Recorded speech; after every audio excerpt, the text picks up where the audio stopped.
Vamos a retomar un tema el proceso Lean Six Sigma. ¿Dudas con ese proceso? Hasta lo que vimos la semana pasada. ¿Cuánto eran las primeras etapas que vimos? ¿Se acuerdan? ¿Cómo se gestionaba un proyecto de mejora? Etapas. Primera etapa.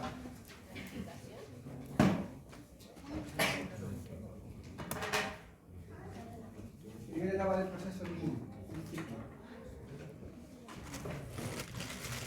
Las siglas que eran DMAIC, ¿se acuerdan? Definición. Definíamos el problema. Después.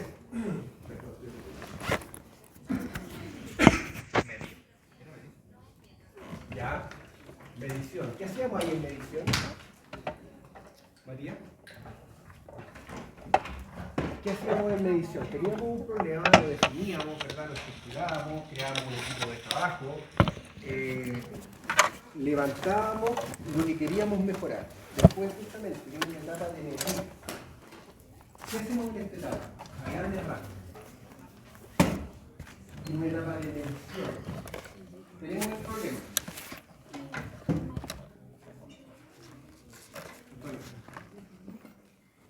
¿Qué hacemos? Mira ahí, es la fase control. ¿Qué hacemos en una fase de medición? ¿Ah? Empezamos a levantar datos de un proyecto, ¿verdad?, que tenemos que mejorar. Empezamos a levantar datos. Esos datos pueden ser retrospectivos o concurrentes, ya, dependiendo del estado del sistema. Después, ¿qué fase es? Solamente grandes rasgos, como para terminar este capítulo. Después de que medíamos, analizábamos. ¿Qué se hace en la etapa de analizar?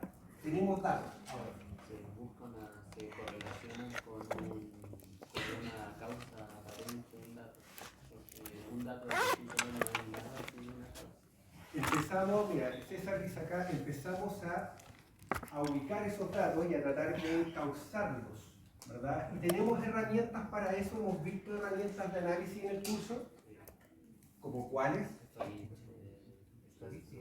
Hemos visto estadística, ¿verdad? Test de hipótesis. Vimos también dentro de la clase de la semana pasada otras herramientas. Sí, los gráficos. ¿Cuáles? Cajas controles. ¿Qué más vimos? ¿Vimos revisión anual de productos? Sí, es un documento muy importante, ¿verdad?, que nos va a entregar información a lo necesario de un producto. ¿Qué más? ¿Qué más podríamos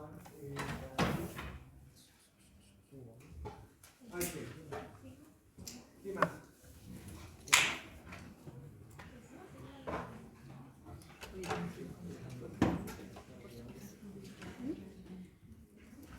¿Qué más? Gracias.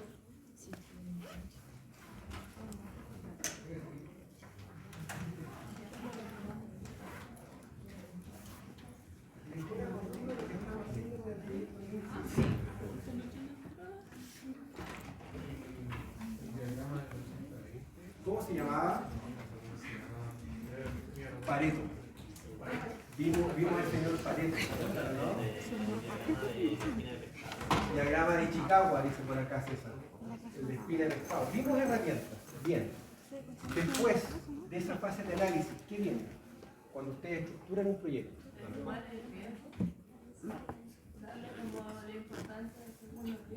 Riesgo que lo vamos a introducir en la parte de análisis, ¿ya? La parte de análisis y riesgo es la clase que nos convoca hoy en día. Ustedes van a saber cómo enfrentar un análisis de riesgo a partir de esta clase, ¿ya? Pero aquí el análisis de riesgo lo podemos meter dentro del proceso Lean.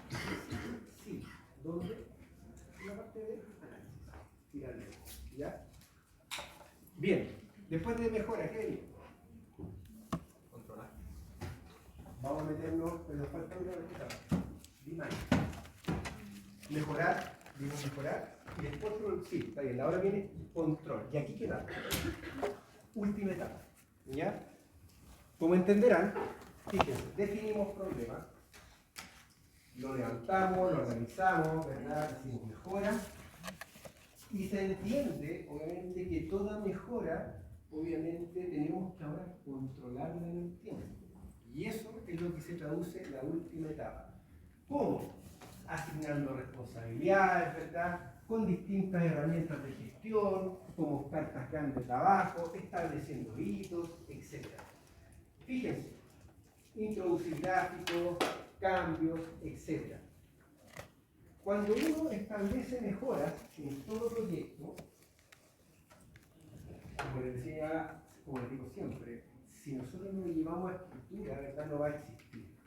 Y una planilla de control de procesos, una vez que se hace una mejora, un ejemplo es esta que yo coloco acá. ¿Qué indica? ¿Cuál es el sujeto de control? Es decir, la etapa, es decir, qué es lo que se mejoró dentro de este proyecto, ¿ya? Las unidades y cuál es el objetivo. Y después vamos a dar frecuencias de medición, cada cuánto nos seguimos, cómo se mide, quién se asignan responsabilidades, quién lo va a hacer, quién va a ser el encargado de medir ese pH en todas las fabricaciones de esta formulación, por ejemplo. Registro y cómo actuar. En el cómo actuar ustedes entenderán que hay límites asociados.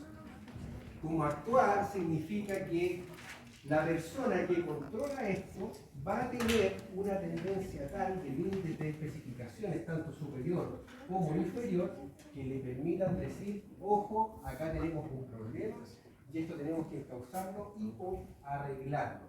¿Bien? ¿Se entendió de forma genérica la fase de control lo que buscamos?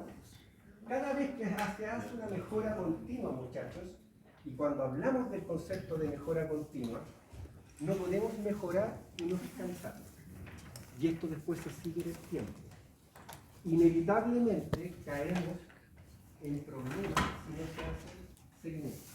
Créanme que en la práctica, todo proyecto, porque aquí hay, fíjense que nosotros lo vimos en la clase, pero esto es análisis de datos, establecimiento de documentación, se juntan grupos de trabajo a trabajar en esto con distintas especialidades, y cada una de esas reuniones, cada una de esas juntas, tiene precio. ¿Han pensado en una reunión cuánto se le paga a cada uno de esos profesionales porque estén divagando, mejorando un proceso en una hora? También tiene que ser efectivo. Si ustedes no lo llevan después a control, todo ese esfuerzo, ya sea económico, ya sea de HH, ya sea de implementaciones, se va a ver. Entonces, esa etapa es súper importante. Y generalmente, aquí es donde los proyectos fracasan. Porque se hacen las mejoras, se trabaja, pero después no se sigue esto. ¿Sí? ¿Se entiende? Bien. Eso es Lean Six Sigma como herramienta de mejora. Y lo último es una metodología bastante corta que es Kaizen o Workout. ¿Ya? Que en general Kaizen se aplica para estrategias de mejora de proyectos chiquititos. ¿Ya? Ejemplo, queremos arreglar el inventario de un laboratorio estableciendo procedimientos. Entenderán que no vamos a agrupar a una cantidad de profesionales de diferentes expertise para hacer eso. Entonces uno trabaja con metodologías muy eficaces. Y una de ellas, corta, precisa y que tiene resultados inmediatos es Kaizen. Kaizen, ustedes después lo pueden ver, pero en general sirve para crear instructivos, procedimientos operativos estándar, y generalmente si ustedes van a hacer una práctica, cuando les toque el día de mañana pasar por ejemplo, farmacia comunitaria, créanme que ustedes van a establecer mejoras dentro de las farmacias. Alguna actividad les van a encomendar de corto periodo de tiempo, porque van a tener un mes y medio aproximadamente, que eso es lo que dura esta actividad. No van a hacer un Lean Six Sigma. Probablemente van a trabajar en una mejora de corto plazo. ¿Se entiende? Bien.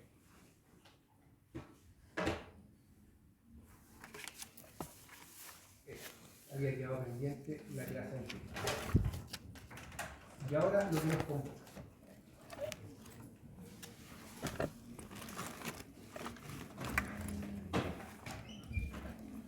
Análisis de riesgo. ¿Qué es lo que es el análisis de riesgo? Como cultura general. Prevenir. Buscar fallas. Correcciones. Prevenir. Buscar. Corregir. ¿Qué más? Para evitar. ¿Por qué haríamos un análisis de riesgo? Fíjense que ya lo estamos midiendo. Este es el puntapié inicial para entrar un tema muy importante en la industria farmacéutica. ¿Por qué hacemos un análisis de riesgo? Puede ser para ¿Ordenar? ordenar Ordenar un proceso. el proceso.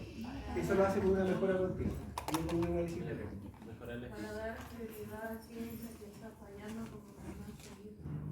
Lo que dice Javier es cierto, es dar prioridad, enfocarse, y siempre yo lo llevo al tema económico, y estoy cerrado porque cuando uno está en la industria es así.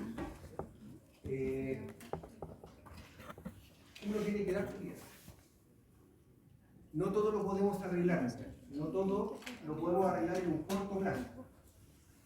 A lo mejor en un mediano y en un largo plazo, pero en un corto plazo uno tiene que enfocarse. Y enfocarse porque hay recursos destinados. Entonces uno con un análisis de riesgo, en la práctica lo que hace es priorizar.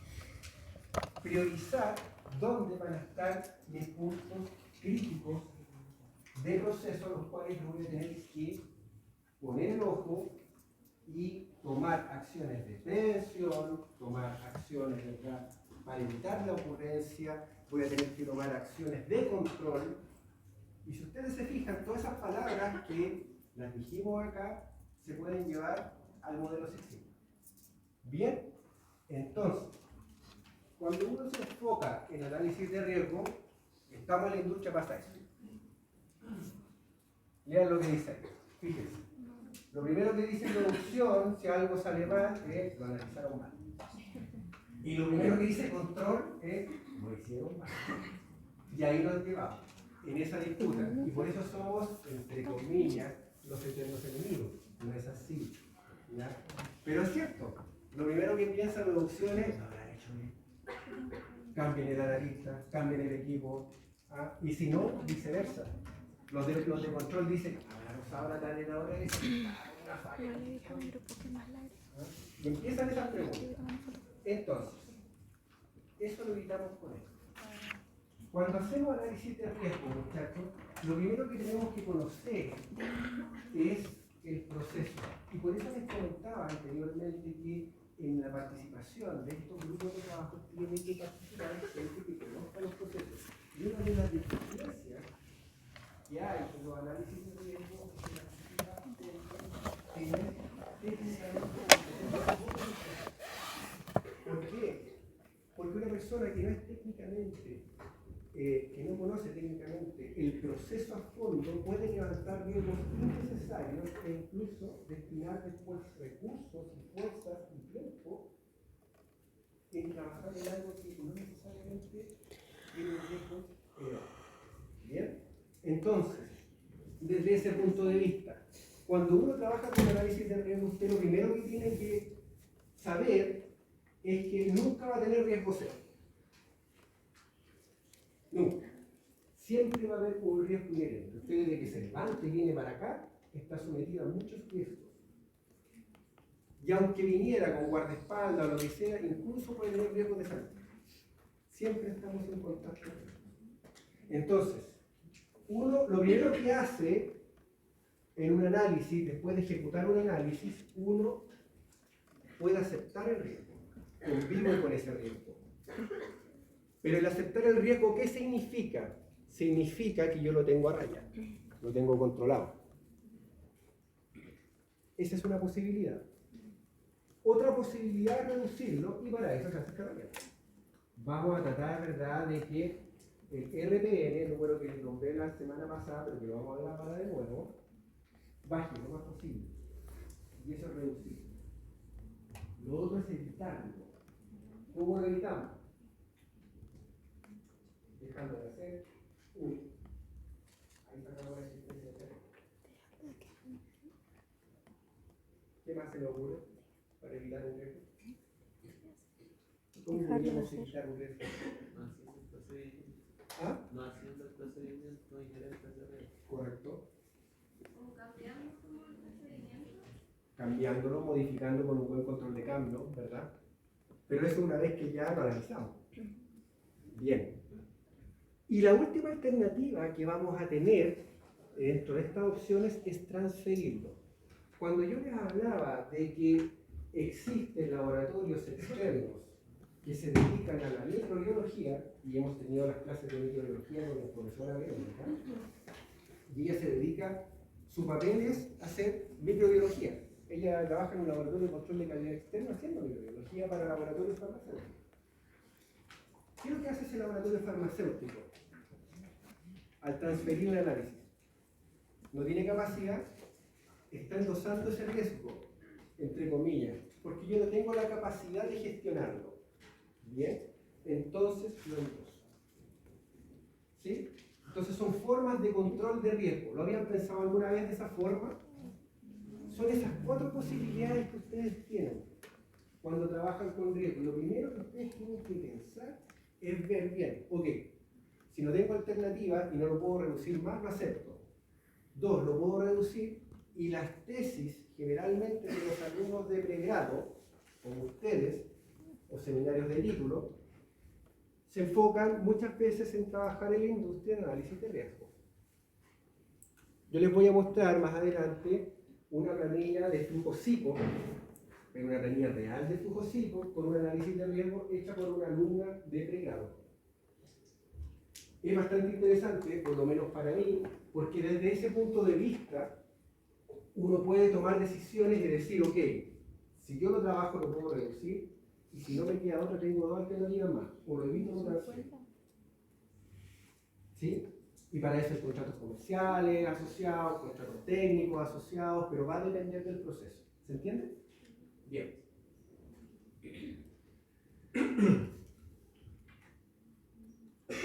Probablemente ustedes ya hayan visto farmacovigilancia y donde más se aplica es aquí, el análisis de riesgo.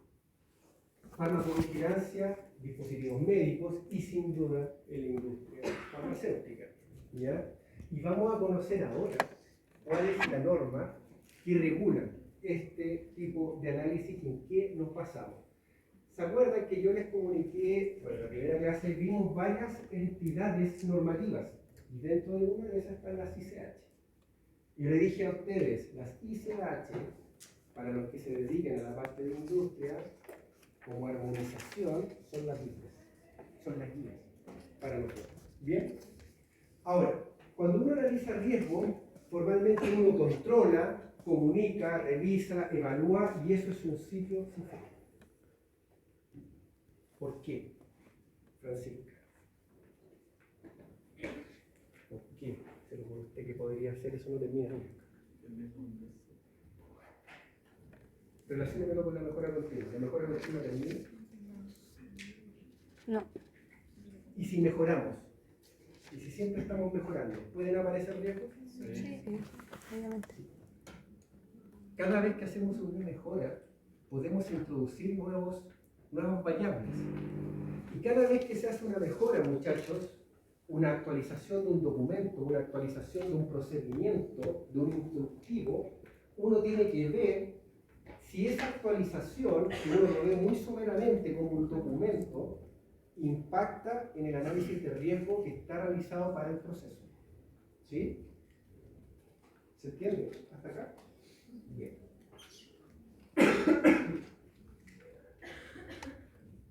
Entonces,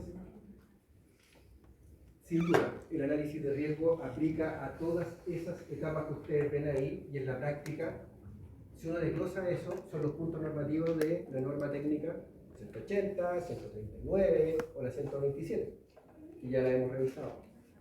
Desde ese punto de vista usted puede hacer análisis de riesgo a todos, pero, y por esa razón va a depender de lo que usted considere crítico o no, y eso lo vamos a ver en un flujo. Fíjense cuáles son las preguntas que uno intuitivamente empieza a hacerse cuando mejora un proceso y empieza a hacer un análisis de riesgo. Primero, ¿es necesario el conocimiento científico profundo de los procesos para hacer esto? Vamos a invitar a cualquier persona que nos aporte lo que les comentaba recién. Puede introducir variables o riesgos que sean totalmente innecesarios. Y nos vamos a centrar en los factores que lo único que nos van a hacer es desperdiciar tiempo. Por eso tenemos que estar súper seguros de quiénes participan en eso. Si a ustedes le invitan a hacer un análisis de riesgo y usted no maneja el proceso, es mejor decir éticamente, ¿sabes que esto no es mi campo? Y es mejor que participar y no hacer ningún aporte, o aportar más. Segundo, como futuros farmacéuticos, ¿cuál va a ser el foco de su análisis de riesgo siempre? La calidad. Calidad. La eficacia. Exacto. Lo mismo. ¿Qué vamos a pretender con el análisis de riesgo? Evitar, disminuir el riesgo. Exacto. Consultas como qué puede salir mal dentro de un proceso. ¿Se imaginan en la variabilidad, ahora que ustedes han pasado por muchos laboratorios, tienen experiencia práctica en tecnología, tienen experiencia práctica en control de calidad, lo que llevamos, están teniendo experiencia práctica por el lado de los laboratorios, e incluso, y aquí les conozco, ya hablo de la ignorancia también por la parte clínica, ustedes también tienen muchos laboratorios. Pregúntense qué es lo que puede salir mal dentro de ese proceso para hacer un análisis de riesgo. Todos los factores que pueden salir mal en un procedimiento, en un proceso, etc. Las probabilidades. Por esa razón, la gente que participa en esto es experta. Porque es diferente a invitar a una persona que diga, no tengo idea cuántas veces esto ha ocurrido, a una persona que esté seguro que a través y que encima haya participado en la revisión anual de producto, que pueda decir, esto ha ocurrido a lo mejor 2 veces en el año. Probabilidad. Y eso es importante después porque cuando hacemos análisis de riesgo nosotros trabajamos con ponderadores. Y es ahí con esos ponderadores nosotros donde después enfocamos los esfuerzos para efectivamente trabajar. Las consecuencias. Solo ustedes, como futuros farmacéuticos, van a saber el impacto que tiene el dejar de hacer algo o el que algo esté contaminado. No lo va a saber cualquier persona. ¿Y qué podemos hacerlo para reducir?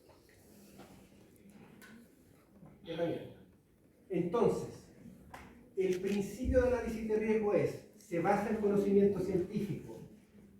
El nivel de esfuerzo que vamos a dedicar va a depender del riesgo. Y la norma que vamos a utilizar como Biblia, muchachos, es esta que ustedes ven acá, la ICH-9. Esa norma es la mandatoria en la industria para hacer análisis de riesgo. Indica las responsabilidades y lo primero que indica, si ustedes leen esa norma, que se las voy a subir terminando la clase, es el flujo del proceso de cómo se analiza el riesgo. Y ese es el flujo que aparece en esa guía, en la guía ICH-Q9. En la práctica, lo primero que uno tiene que hacer es, se divide en 3 grandes cajas, como ustedes pueden ver acá. Cuando iniciamos el proceso de análisis, lo primero, la primera caja grande es evaluación de riesgo, que se compone de 3 subunidades. Ojo con lo que digo. Identificación de los peligros. Aquí es donde ustedes como expertos, por cada etapa del proceso, van a identificar qué puede salir mal, cuáles son los riesgos. ¿Sí? Después viene ese análisis y después viene la evaluación con las herramientas que vamos a ver a continuación. CASA, FMECA, MECA, etc. Hay herramientas para eso y las vamos a ver en esta clase. El segundo cuadro que ustedes ven acá es controlarlo. Una vez que tenemos la evaluación y sacamos el número de probabilidad de riesgo, lo vamos a controlar. Y es ahí en donde salieron palabras como reducirlo. ¿Qué vamos a hacer para reducir este riesgo? En esa etapa. Y luego viene aceptación del riesgo. Aquí es donde tomamos decisiones. Si aceptamos, lo transferimos, ¿verdad? Lo evitamos, o sencillamente paramos el proceso y dejamos de hacer y le ponemos un candado por fuera a la fábrica. Acá. Y lo último que viene es la revisión del riesgo. Si se fijan bien, todo termina con un review, igual que el ciclo, que es controlarlo. Y cuando ustedes controlan procesos y controlan riesgos, ustedes esto lo hacen a lo más una vez a la semana. Y es por eso que yo les decía que uno se vuelve obsesivo-compulsivo con los gráficos, con las tendencias, porque todas esas planillas tributan a esto. No aparecen de la nada. Tributan a los análisis de riesgo que van a ser el puntapié inicial de un proceso súper importante en la industria farmacéutica. Y le hablo de lo que es la validación. Si ustedes no llevan controlado el análisis de riesgo, no llevan controlado los procesos, la validación es una pérdida de tiempo y de dinero. Y no sirve. ¿Dudas hasta acá? Muchachos, ¿dudas? ¿Consultas? ¿Seguro? Bien. Ya. ¿Qué más? ¿Usted la hace? Dígame. No sé, lo vi a usted, no sé qué más.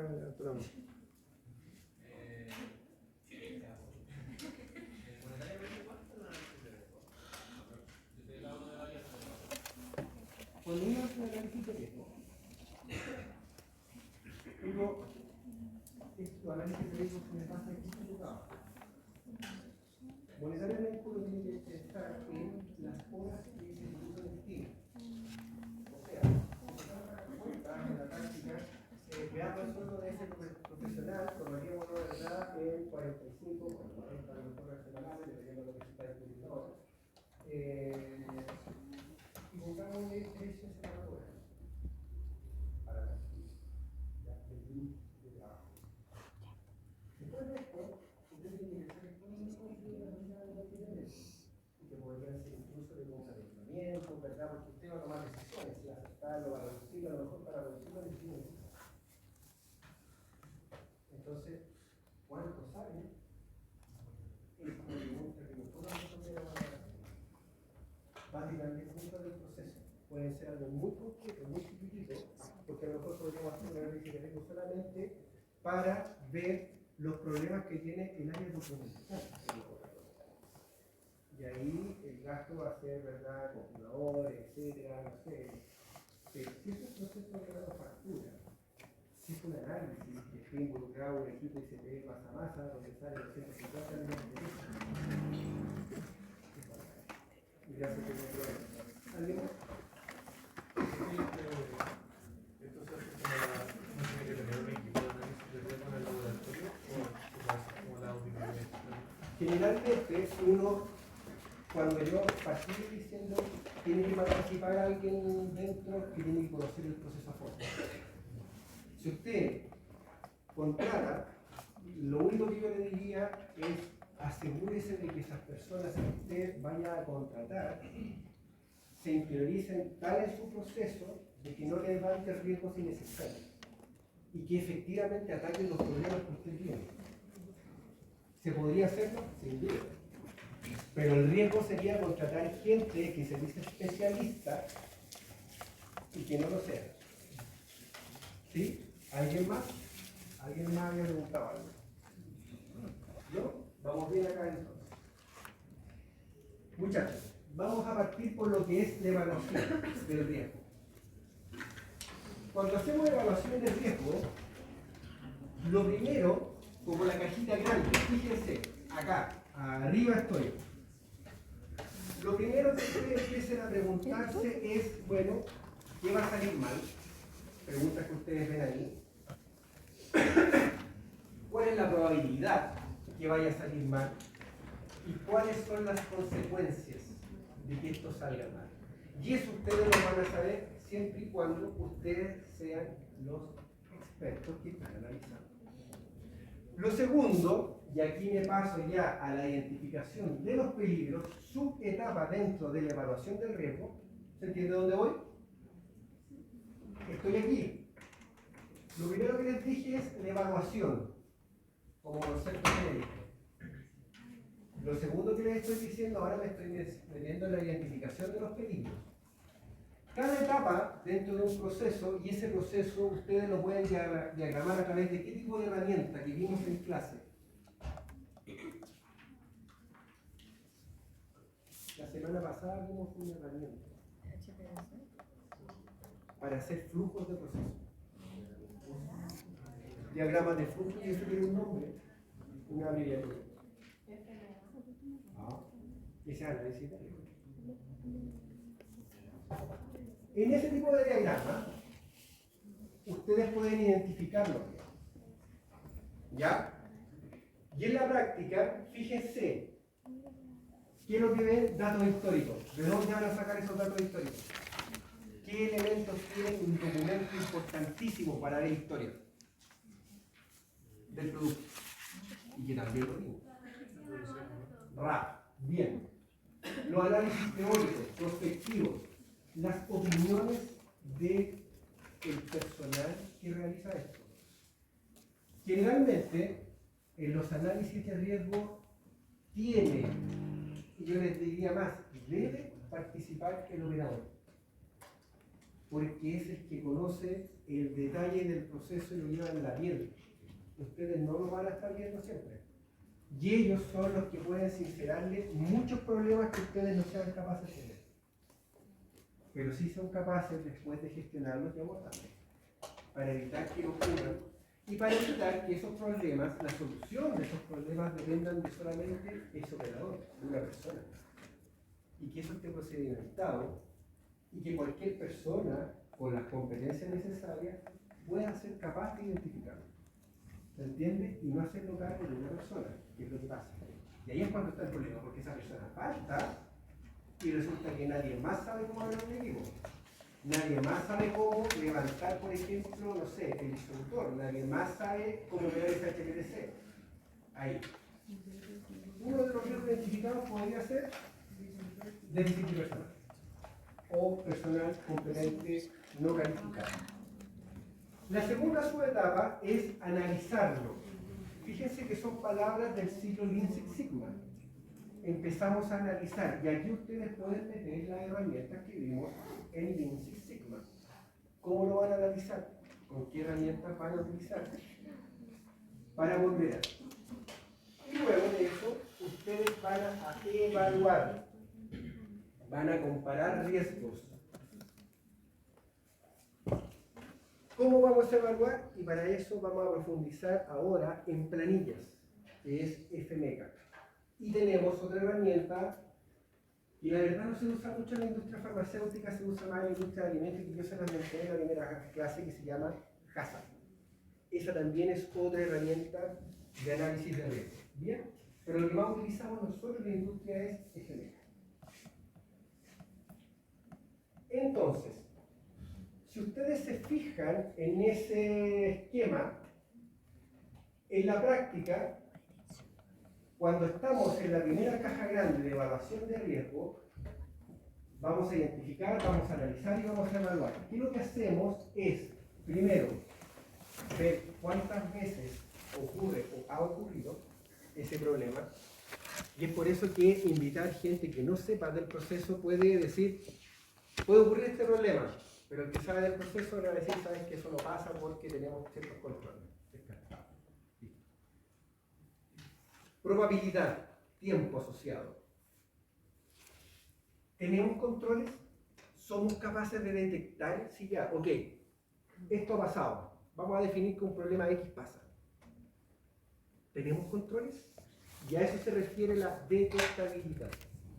Somos capaces con los controles, ya sea controles en proceso de la manufactura, ya sea controles en control de calidad, ya sea a lo mejor la evaluación final que hace el equipo de aseguramiento de calidad antes de soltar este producto al mercado, somos capaces con todos estos controles de detectarlo, ¿se entiende?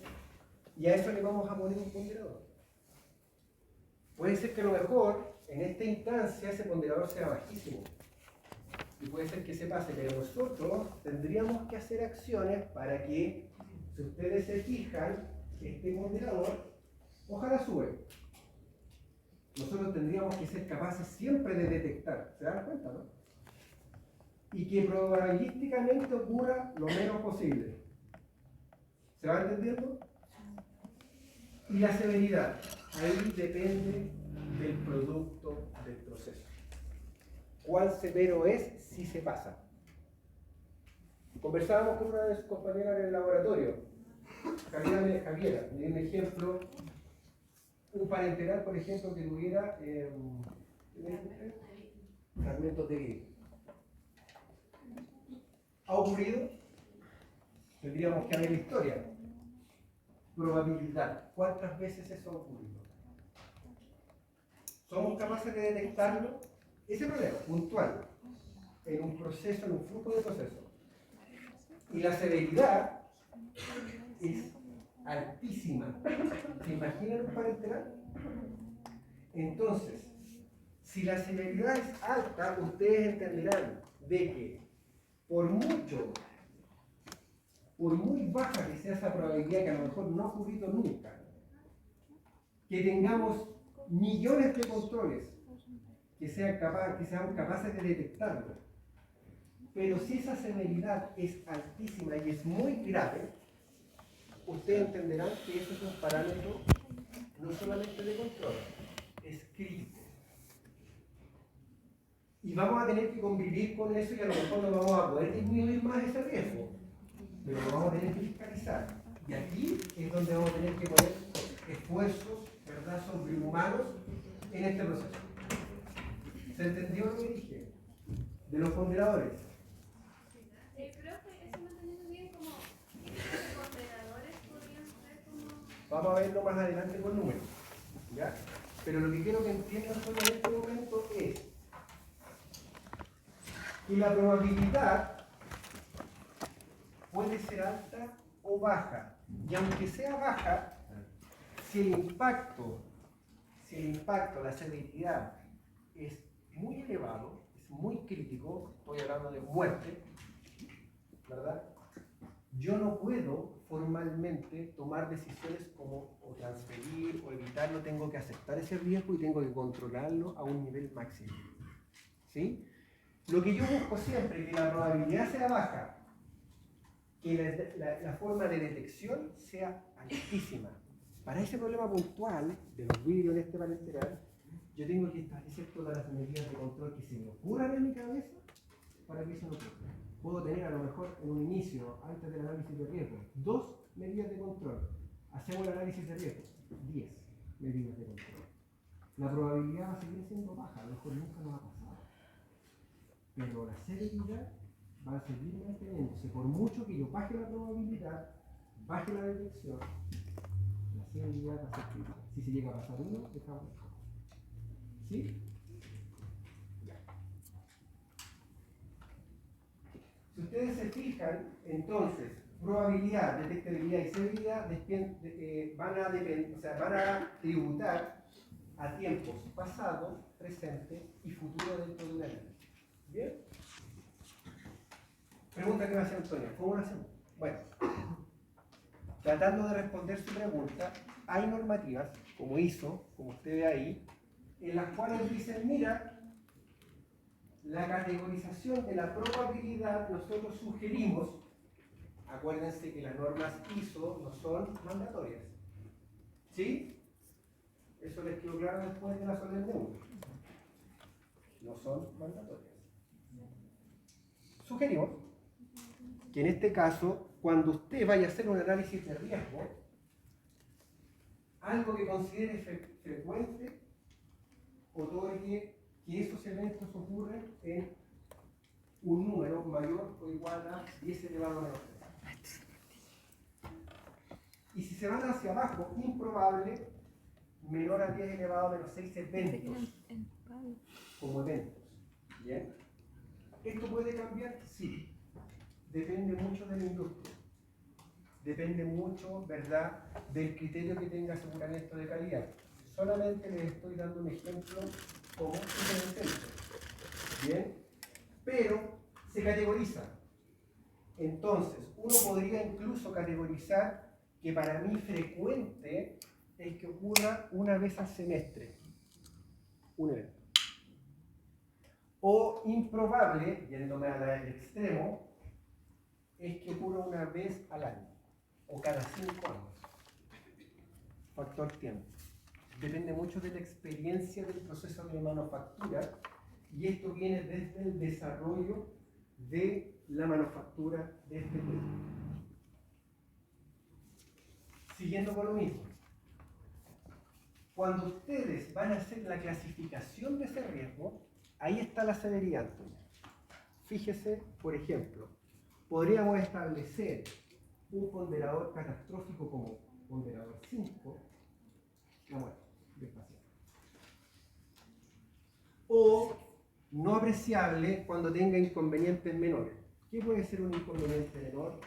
Por ejemplo, donde yo me desempeñaba, en el área donde yo me desempeñaba, un examen PET siempre trae asociado, cuando se inyecta al paciente para hacerle la tomografía, un pequeño racho. Eso puede ser un inconveniente menor, pero que está asociado ¿sí? Entonces eso es no apreciable, hay algunos que sí, hay otros que no, pero ahí tienen un ejemplo de extremos. Si ya el paciente queda con daño permanente, 4. Son números que ustedes pueden jugar. Obviamente, estos números ustedes los sacan de la bibliografía del producto, porque aquí en la práctica, cuando hacen este análisis, si nos estamos enfocando en la parte industria, esta parte de acá, ustedes la van a sacar de la forma clínica. ¿Qué pasa si? ¿Qué le pasa a un paciente si? ¿Cuáles son los casos reportados de? ¿Verdad? Si falla el producto, ¿qué pasa? ¿Qué es lo que es lo normal? ¿Cuál es la RAM? ¿Cuál es una reacción adversa? ¿Cuál es un efecto adverso? ¿Qué pasa si hay sobredosificación? Etcétera. Y con eso uno pondera. Porque con eso uno lo que hace es establecer formalmente el análisis de riesgo para la valoración de un principio activo. Imagínense un principio activo de estrecho margen terapéutico. Ejemplo. Ustedes saben, todos han pasado clínicas y farmacología. Ejemplo. Digoxina, 1. Inmunosupresores, algunos. ¿Alguno?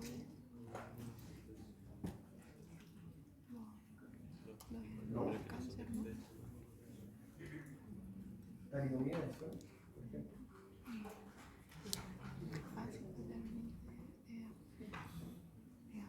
Cuando uno trabaja con medicamentos de estrecho margen terapéutico, uno se preocupa de esto.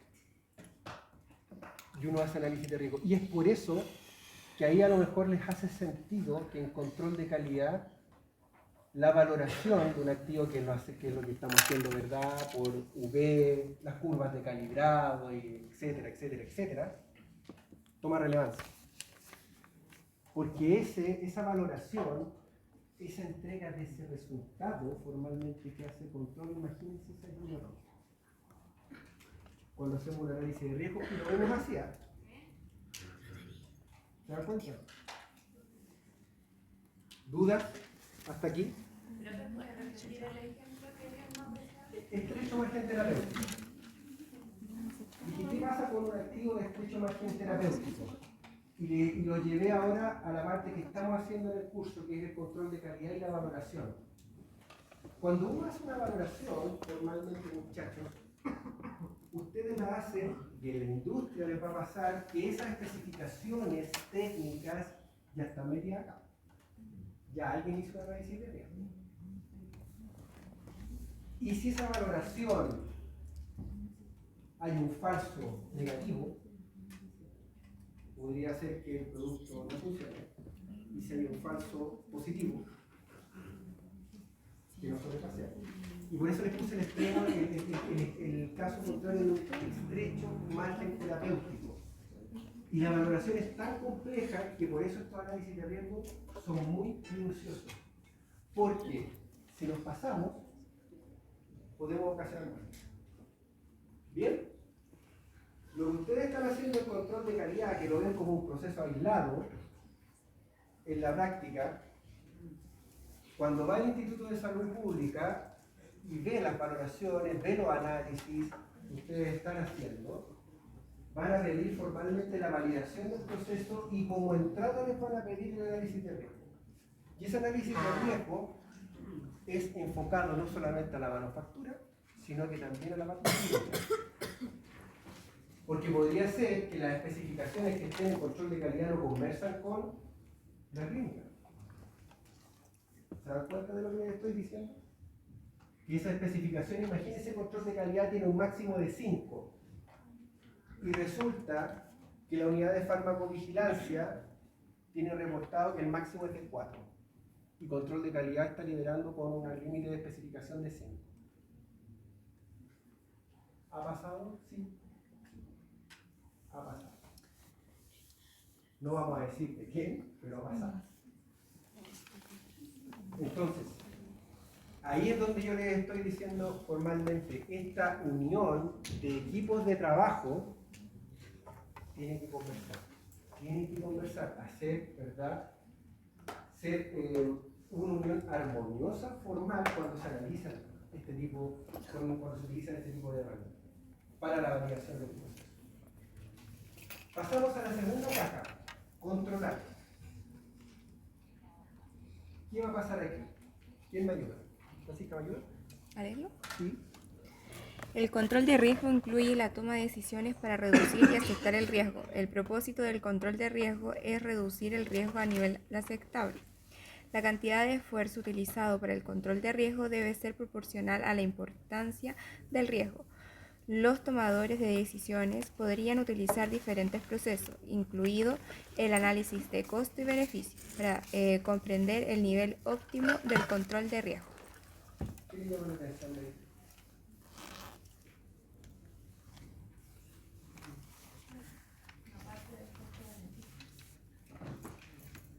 Costo-beneficio, es lo que le hablé al inicio de la clase. Tenemos que saber bien dónde vamos a poner los esfuerzos, porque cuando les dicen que hay que validar, la primera pregunta es ¿qué valido? ¿Qué valido? No puedo validar todo, muchachos. Créanme que no se puede validar todo, pero lo que ustedes no validen tienen que justificarlo. ¿Y cómo lo justifican? Con esta regla. Determinando que un proceso sea parámetro de proceso y no parámetro crítico de proceso. Si ustedes logran demostrar con ponderadores, con evidencia objetiva, de que los parámetros de proceso que ustedes levantaron cuando hicieron el análisis de riesgo no pasan a ser críticos, ustedes podrían tomar la decisión de no validarlos, pero de forma justificada. ¿Se va entendiendo cómo se va gestionando un proceso de validación y de análisis de riesgo? Muchachos, fíjense acá. Cuando van a controlar ustedes un riesgo, en la práctica deberían preguntarse lo siguiente. Primero, lo que hablábamos de los márgenes. ¿Está por encima del nivel aceptable? 1. ¿Se puede reducir o eliminar? ¿Se puede hacer algo para reducirlo? ¿O lo aceptamos? ¿O lo transferimos? ¿O lo evitamos? Etcétera. Preguntas que salen en esta etapa, cuando estamos controlando. ¿Cuál va a ser el equilibrio? Javier lo dijo. ¿Dónde optimizamos? El costo Porque por mucho que a lo mejor, vamos a controlar tanto el proceso que podríamos hacer un proceso sumamente ineficiente y eficaz. Ese equilibrio tiene que estar. Y ese equilibrio lo hace la gente que sabe del proceso, no cualquier persona. Y lo que les decía inicialmente, se introducen nuevos riesgos después de que hacemos este análisis, aparecen nuevas cosas. Y ya vimos que la mejora continua, en la práctica, cada vez que hacemos una mejora y que uno lo ve de forma positiva, ¿podría introducir riesgos? Sí. Por lo tanto, hay que ver cada vez que uno hace una modificación de un procedimiento, de una versión 3 a una versión 4, es ver cómo impacta este análisis. Y no quedarse solamente con el documento, en la práctica es ok, lo modificamos. Y una de las preguntas, mírense lo que les voy a decir. Una de las preguntas que uno le hace, o por lo menos yo, le hago a la gente que me toca corregir sus seminarios de título, cuando mejoran un proceso, mejoran documentos, trabajan en documentación, el proyecto fue exitoso, se mejoró, se cambiaron procedimientos, se introdujeron nuevos procedimientos. Y la pregunta es, ¿cómo impactó? Porque el tema siempre es positivo. ¿Cuál es la evidencia objetiva que usted tiene que efectivamente todo lo que usted hizo sean cambios positivos? ¿Cómo me lo demuestra? Porque uno entiende, o sea, va a trabajar en pos de mejorar documentación, procesos asociados, etc.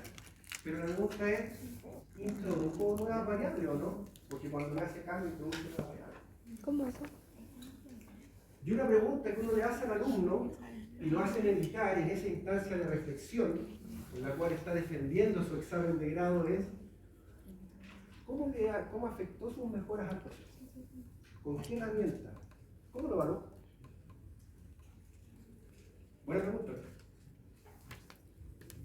Ahora ustedes lo saben. Cada vez que ustedes ingresan mejoras, pueden ingresar también cambios, positivos o negativos. Y si son positivos, demuéstrenlo. ¿Cómo hacerlo? Ahora saben. ¿Cómo impacta? Ya saben. Todavía no, tenemos que ponderar. Pero vamos para allá. Pero que si son negativos, ¿qué se hace? Si son negativos, se tapan por tierra, realmente. No. Puede ser, de verdad, Josefa, de que las mejoras no fueran suficientemente buenas. ¿Ya? Desde el punto de vista del trabajo del alumno no tiene ningún impacto para finalmente su titulación.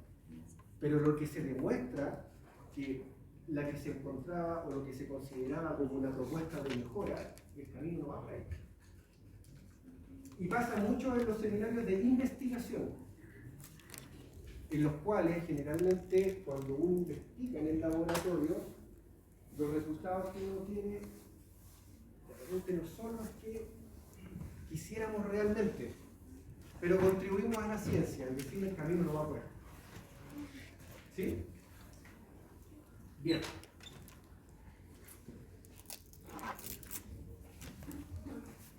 Reducción. Subacápite, reducción y aceptación. En la etapa de control, entonces lo que nosotros vamos a hacer y nos vamos a enfocar es tratar de reducir ese riesgo. ¿Cómo ustedes creen que lo vamos a reducir? Bien. Ok, tenemos el diagrama, el flujo de proceso. ¿Cómo podemos trabajar en reducir esa riesgo?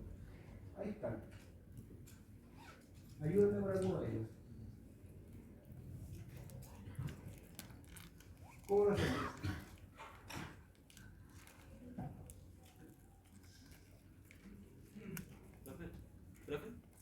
¿Cuál es la diferencia entre reducir un riesgo y evitar un riesgo? Porque al reducir un riesgo igual se cambian procesos. Cuando yo reduzco un riesgo en la práctica, estoy manteniendo el proceso o estoy manteniendo la forma. Cuando lo evito, ejemplo, voy a trabajar, voy a hacer determinación de impurezas elementales. Puedo cambiar un riesgo de una mala analítica pasándome de un equipo de absorción atómica, metodología antigua, a ICP. O si no tengo plata y me quedo con la absorción atómica, entonces quiero de verdad hacer reducirlo al máximo. ¿Entendido? ¿No? ¿No hay comentarios? Sigo entonces. Aceptación. Una vez que tengo evaluado y reducido, voy a tener que tomar la decisión y usted como profesional va a tener que decir, ok, ¿acepto o lo puedo bajar más? ¿Puedo seguir trabajando en disminuir este riesgo? Y a lo mejor va a haber un límite en los cuales usted va a tener que convivir con ese riesgo. Y es parte de su proceso. Porque la persona que me dice, no, ya llegué a riesgo cero, no le voy a creer. Usted va a disminuir, pero siempre va a tener riesgo. Por eso tenemos los errores sistemáticos y los errores aleatorios, que hacen parte formalmente de los errores que llevan los riesgos. Y por último, usted lo que va a hacer es comunicar, una vez que identifique los riesgos al personal, y esto se hace en reuniones formales como esta, y se revisan. Y ahí es donde yo les digo efectivamente que esto uno como jefatura, como encargado de área, como director técnico, uno todos estos riesgos los lleva controlados y lleva estos ponderadores, porque cada uno de estos ponderadores tributa a estas planillas. Siempre. Siempre. Aquí tenemos herramientas. Aquí ya nos vimos el flujo del riesgo. Procedimentalmente cómo abordamos un análisis de riesgo, como flujo, como concepto. Esta es una herramienta. Y dentro de las herramientas recomendadas hay muchas. Y yo se las dejo ahí para que ustedes puedan bucear, ¿verdad? Se puedan interiorizar. Hay gente que les gusta una más que otra. Sin embargo, FMEA y FMECA son las que más se utilizan. Y son las herramientas que yo les voy a empezar a enseñar acá. FMEA, en la práctica, ¿qué es lo que es? Es un método estructurado que lo que permite es ponderar formalmente probabilidades, celeridad, criticidad. En la práctica, con esta herramienta lo que hacemos es ponerle números y poder tomar decisiones y llevar algo que sea cual a algo que sea cuantitativo. Y con eso usted puede decidir. ¿Sí? Profesor, por favor, si me acuerdo. Fíjense acá. En esta metodología, FMEA, la primera columna, a modo de ejemplo, dice función o ítem. Podría decir etapa, proceso, subetapa, etc. Dentro de esa, vamos a ver un ejemplo concreto. Análisis ya que ustedes están espadachines con la espectroscopía UV, visible. Etapa del proceso analítico, medición, ¿verdad? Por espectroscopía UV visible. O mejor aún, veamos HPLC, nos sirve como repaso. HPLC, 2 semanas más, nos puede servir como repaso. HPLC, ítem. Potencial falla, segunda columna. Vamos a hacer el análisis por HPLC. Falla potencial. Ideas. Solapamiento de PIC. Buena falla esa. Ya Josefa entró en un terreno que es difícil después salir. Pero eso es falla. Polaridad, porque eso es concepto. Elección de solvente. Mala elección del solvente en una metodología. ¿Qué otra falla puede haber en un equipo como ese? Obstrucción de la columna que genera, escuché por acá, aumento de la presión en el equipo. ¿Qué otra falla más? Aumento de la temperatura. Aumento a lo mejor de temperatura por descalibración, ¿verdad? ¿Qué sé yo? El sensor está malo, no sé. Pero por ejemplo, uno al hablar de obstrucción de la columna podría hablar de que es un error que lleva a otros errores como si... Entonces, después lo que tendríamos que hacer es analizar para atrás, con la misma regla. ¿Qué pasó? ¿Se filtró o no se filtró esa solución? Entonces, cuando yo preparo la solución, en la práctica puedo tener una planilla como esta, netamente en un paso previo. Potencial falla futura, que se tape el equipo HPLC porque no realicé el filtrado. Fíjense todas las fallas que empezaron a salir porque ustedes son espadachines ya en HPLC. Ustedes conocen la técnica, conocieron el equipo, ¿verdad? Trabajamos en esto y empezaron a mitigar fallas. Porque lo conocen. Porque ya se están haciendo expertos en ciertas, ¿verdad?, actividades. No cualquiera hace lo que ustedes hicieron ahora. Empezaron a indicar inmediatamente posibles fallas. César dijo, bueno, ese elaboramiento de esa columna en realidad puede venir de un proceso previo. Listo, nos vamos para atrás. Y así empezamos con este equipo de trabajo. Ahora, severidad. La severidad, ahí ponemos ponderadores. Mucho, poco, números. ¿Cuál es el impacto de esto? Potencial causa de esa falla. Para cada uno de esos problemas que ustedes vieron, temperatura, que escuché por ahí con Patricio, que nos equivocáramos con los solventes, yo le preguntaría, ¿ha pasado eso a menudo acá en el laboratorio que usted dirige? Situación ficticia. Yo creo que no. Me tiene que decir, no, no pasa nada. No, yo creo. Porque si me pone yo creo, tenemos que empezar a... No pasa. A su personal. Bien. Patricio, ¿cuántas veces ha pasado la literatura de descalido? Pocas. ¿Por qué pocas? ¿Cómo lo tiene controlado? ¿Cuáles son sus medidas de control?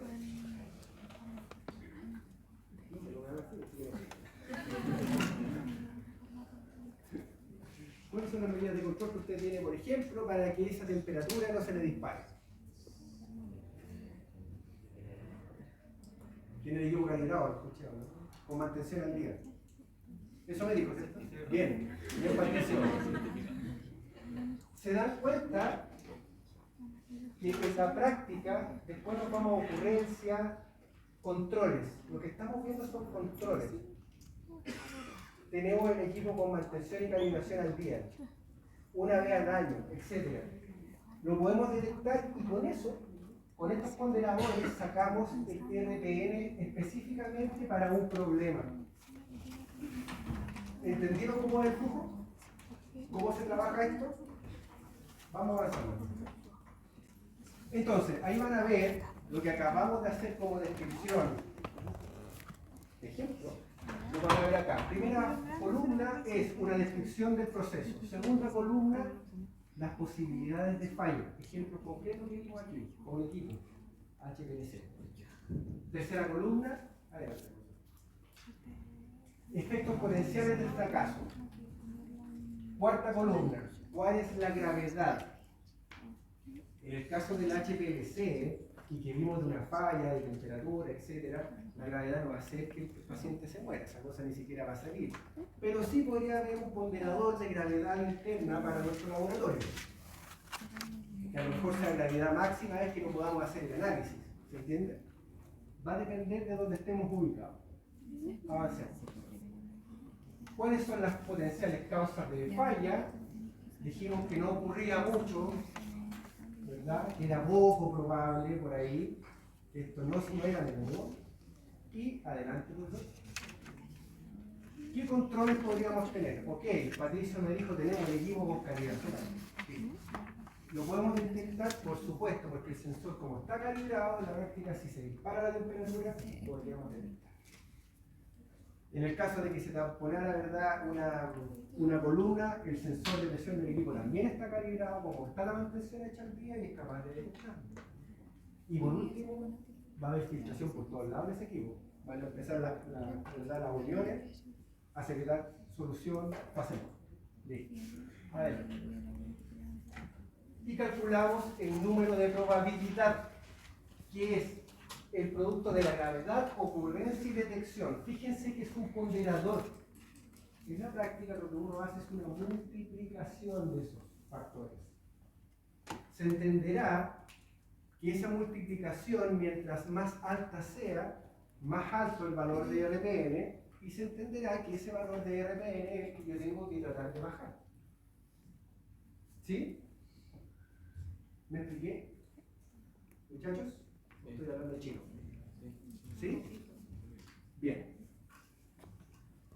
Adelante.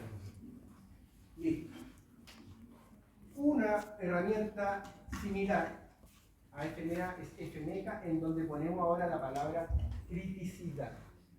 Pero la forma de evaluar es exactamente la misma. Bien, adelante.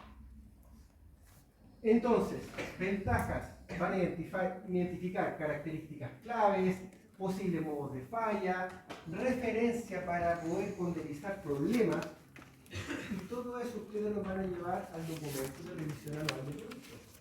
En la práctica, cuando ustedes les pide en la práctica elaborar un documento de revisión anual de productos, perfectamente es información que ustedes podrían sacar de práctica, del análisis de riesgo. Matías, ¿qué más pondría usted en una revisión anual de productos? Vimos lo que era una revisión anual de productos. Si usted le toca elaborar el documento, ¿qué haría? Identificar lo primordial primero. ¿Ah? Identificar lo primordial primero. Ya. Un orden de lo más complejo a lo menos. De lo más complejo a lo menos complejo. Ya. Lo que está estipulado por el ISP. ¿Qué más? Josefa, si usted fuera la encargada. Patricio. Ángel, si usted fuera el encargado de hacer una revisión anual de productos. Víctor, ¿qué haría? ¿Quién envía ese documento?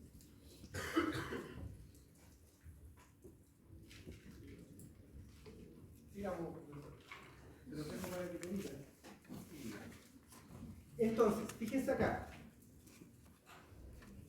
Análisis de efecto de modo de falla.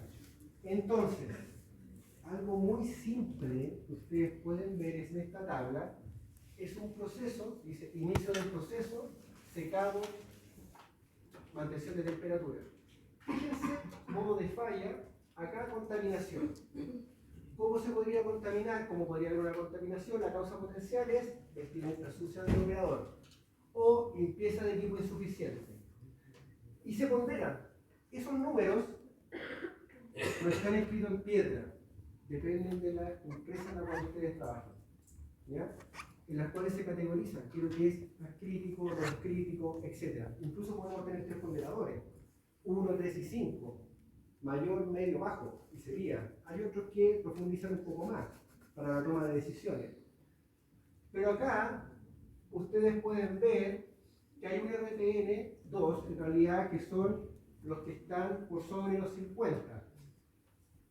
Entonces, si ustedes tuvieran que tomar una decisión y tienen poco tiempo, en la práctica tienen poco recurso, ¿ustedes en qué se van a concentrar? En los RPN de mayor valor. Es decir, en este caso, daño del termómetro, y es decir, como causa potencial, limpieza del equipo insuficiente. ¿Se entiende cómo se toma esa decisión? Y este es el concepto para la toma de decisión de validaciones. Entiendo que ustedes validaciones ya vieron en el laboratorio o tuvieron la oportunidad de verlo en el laboratorio integrador. Pero esta es la forma, porque lo que ustedes hicieron fue ejecutar. Pero cómo se gestiona una validación, lo toman de acá. ¿Bien? Adelante. Otro ejemplo, más de lo mismo, diferentes fallas. En este caso nosotros lo que hicimos acá fue el proceso, colocamos análisis por HPLC. Y empezamos a identificar todas las fallas que podrían haber. ¿Perdón? Ocurrencia, severidad, detectabilidad. Los parámetros que hemos visto, que es la multiplicación de los ponderadores. Bien. Adelante. Lo que les quiero presentar ahí, muchachos, y esto que se ve ahí áspero, es una tesis de grado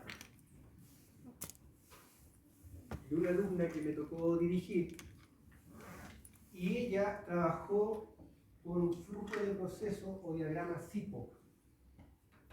Ese es un diagrama SIPO, que se veía a lo mejor muy simple en un slide, pero este diagrama tenía como 15 etapas. Acá en esta columna ustedes ven solamente la etapa 2. Esta era la fabricación de manufactura de un kit biofilizado, o sea, es un parenteral, es un inyectable. Y en la etapa 2, la etapa control del proceso es el lavado de material de vidrio, que es lo que entra a la manufactura.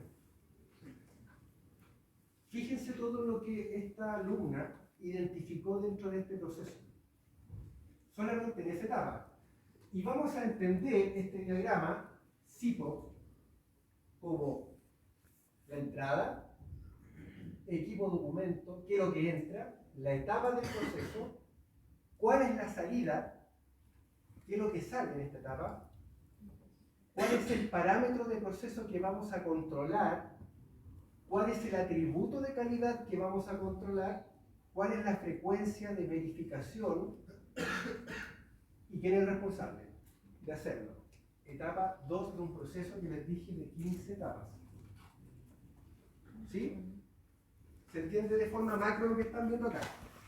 Diagramas tipo, que lo vimos en la clase pasada como proceso de mejora. Este es un proceso al detalle, si se fijan no es macro. Si fuera macro, yo tendría solamente las etapas, como etapa 2. Pero aquí ya nos fuimos al detalle. ¿Por qué es importante eso? Porque usted cuando presenta el registro sanitario de productos al Instituto de Salud Pública, usted tiene que presentar eso. Otra guinda. Y es así. Dentro de los dossiers que usted le pide es formalmente un diagrama de flujo de proceso. Y usted entenderá que teniendo ese diagrama de flujo de proceso, para un fiscalizador es fácil entender el proceso y es fácil auditar. ¿Por qué? Porque en la entrada están los documentos que solamente aplican al lavado de material. Todos estos que están acá son documentos que ustedes pueden ver. Registro de verificación de material de vidrio, registro de despirogenización de material de vidrio, bitácora de uso de una estufa, marca MEMEC, registro de preparación de soluciones de lavado, registro de uso de un equipo ELGA, que es un equipo de producción de agua MILIQ, o agua tipo 1 para inyectable, que es agua para inyección. Registro. Documentación, lo que está echando acá. Equipos. Fíjense que la figura del equipo es diferente a la figura como esquema del documento. Y esto está tabulado. Viene la etapa. ¿Qué es lo que sale? Va a salir ahora, en vez de un formulario, sale un registro completo con el analista. Van a salir cajas de viales con material de vidrio despirogenizado. Esa es la salida. Verificaciones de control. Por ejemplo, parámetros de proceso. ¿Cuál es la diferencia entre un parámetro de proceso y un formalmente atributo de calidad de proceso?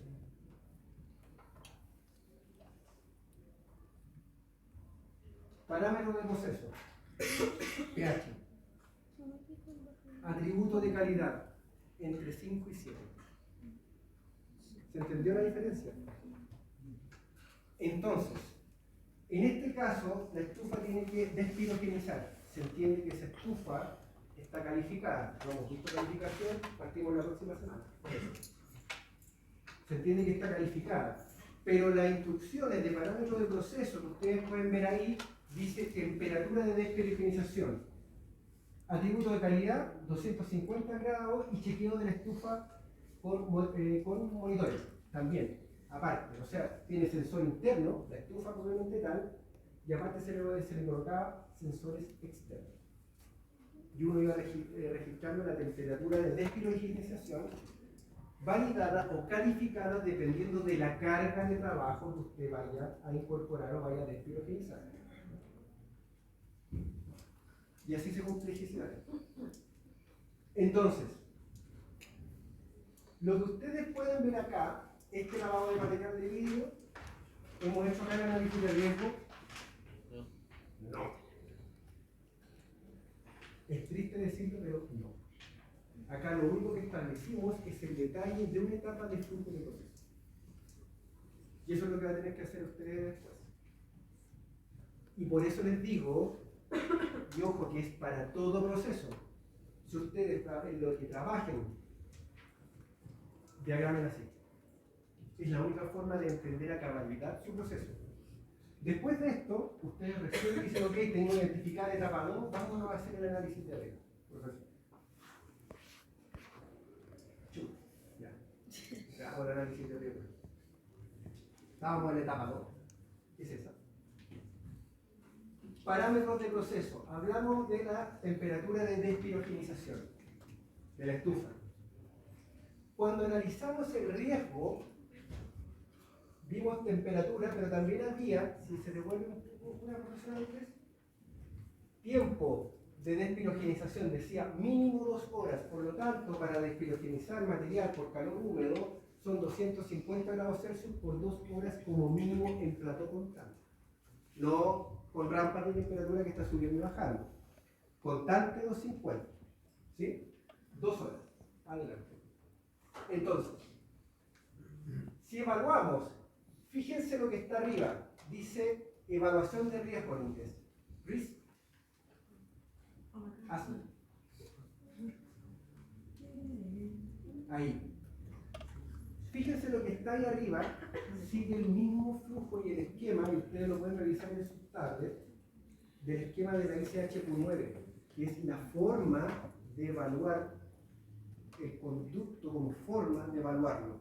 Y usted lo va siguiendo de esta forma. Análisis de riesgo, fíjense, análisis de riesgo. Y después, ¿qué es lo que viene? Evaluación de riesgo, recién. Cuando usted analiza, y usted pueda analizar por relaciones con el consumidor, efectos sobre la seguridad, efectos sobre el uso, pérdidas para la empresa y efectos sobre la regulación, usted va a tener un ponderador tal que en este caso, si estamos haciendo para enterar en la temperatura de despirogenización y el tiempo, nos da que es un atributo crítico de calidad. Está en rojo para esta planilla. Podríamos elegir diferentes ponderadores, pero tiene sentido que si el material de vidrio no está correctamente deshigienizado, va a ocasionar consecuencias graves. Por lo tanto, es un atributo crítico. ¿Cómo lo organizamos? Categoría, adivinen. Método de las 5M.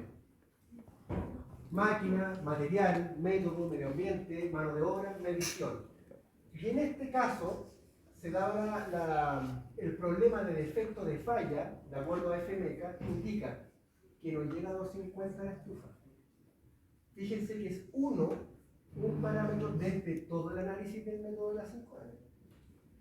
Y están los ponderadores, impacto, probabilidad, RPN calculado, severidad y clasificación. Y la clasificación me indica que es un parámetro crítico de proceso.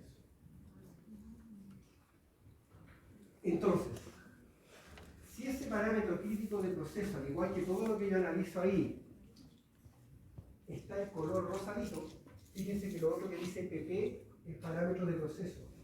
Todo lo que está en rosado es parámetro crítico de proceso. ¿Dónde se va a enfocar usted para validar? ¿Se dan cuenta todos los subprocesos que pueden salir? Imagínense validar todo eso. Ya. Y eso es para la etapa 2 de 15. Esa es una validación. ¿Se lo habían imaginado de esta forma? Y ahí es cuando uno dice, ¿por qué estudié? Así es. La manera correcta de gestionar una validación, que después lo vamos a llevar formalmente a un plan maestro de validación, y en ese tiempo nos vamos a meter la próxima semana. Pero parte de aquí. Parte que ustedes entiendan el flujo del proceso y después haciendo un análisis de riesgo del proceso y identificando puntos críticos del proceso. Y ahí es donde ustedes van a meter el esfuerzo, las neuronas, el tiempo y el dinero. No pueden hacerlo todo. Dudas hasta acá. El equipo de auditores de atrás. Dudas. Muchachos. ¿No? ¿Vamos bien?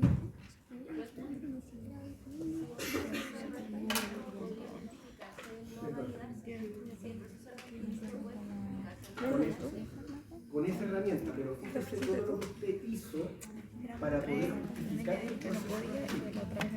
Porque usted tiene que, para para llegar a que no es crítico, usted tiene que demostrar que tiene medidas de detección, ¿verdad? Tiene historia social atrás, tiene los gráficos de la revisión anual del producto, información que puede rescatar de ahí, probabilidad bajísima, la severidad a lo mejor es bajísima para esta etapa. Entonces sus esfuerzos van a ir a lo mejor en calificar esa estufa.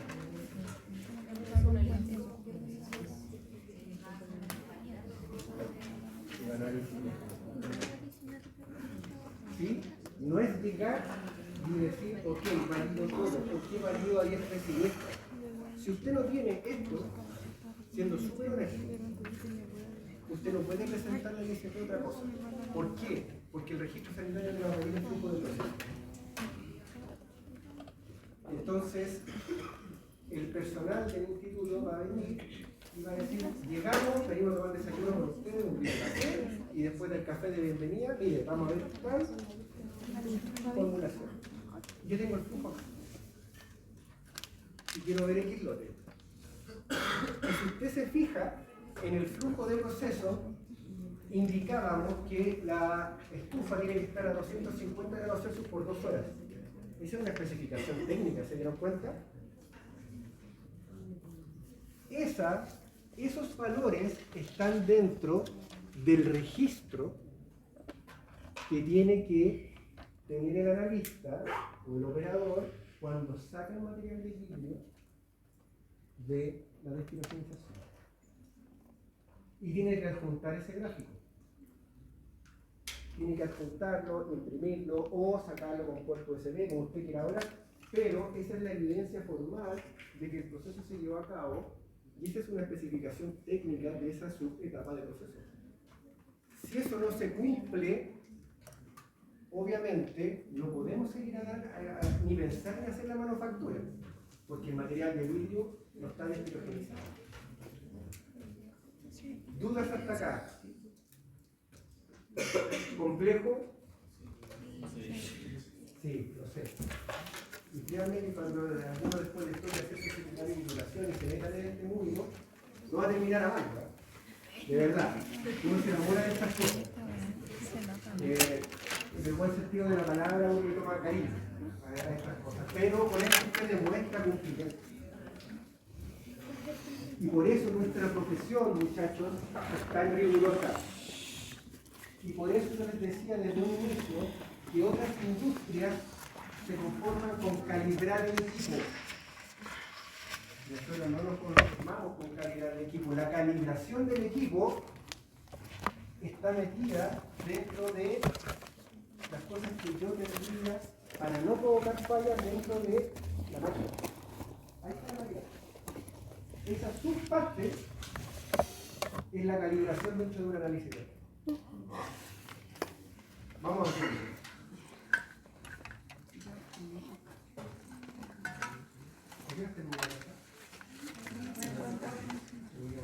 Esto lo vamos a dejar pendiente.